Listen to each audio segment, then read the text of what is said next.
19. Un langage crée sa propre détermination indépendamment de sa logique propre.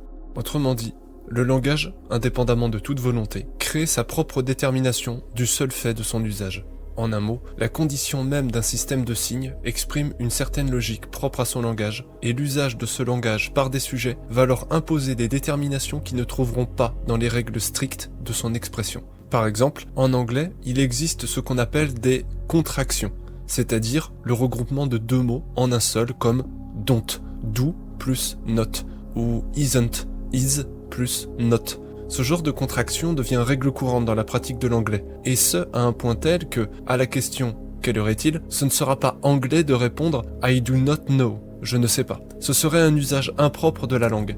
Il faudrait dire « I don't know ». Ne pas utiliser la contraction est réservé à des emplois très particuliers comme pour appuyer ce que l'on dit avec force. Comme, par exemple, dans le cas où un individu harcèlerait le locuteur en lui demandant toutes les 2 secondes l'heure qu'il est, et que le locuteur finisse par s'énerver et dise « I do not know ». Sous-entendu, je ne sais pas, laisse-moi tranquille maintenant. Un autre exemple. En français, il est tout à fait correct d'utiliser le temps du passé simple, du passé antérieur, et celui du subjonctif imparfait.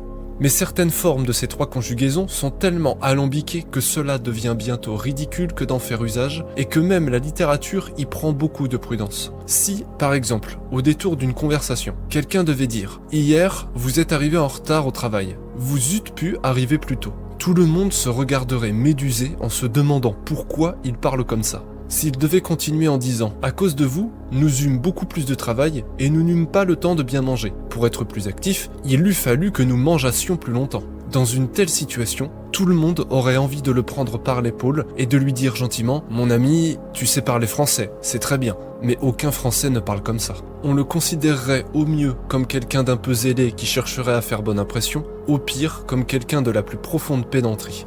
Pourtant, le locuteur n'a rien dit qui ne soit impropre aux règles du français. Son usage était tout simplement différent de l'usage commun, et c'est cela qui a rendu sa façon de parler ridicule.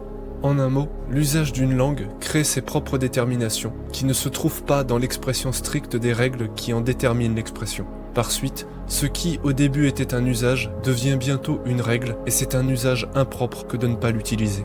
En clair, savoir parler une langue, ce n'est pas tant connaître les règles strictes de son expression que savoir comment les gens qui la parlent en font l'usage. C'est ce qui rend très difficile l'apprentissage d'une langue, car la façon dont on l'apprend n'est pas la façon dont elle est parlée.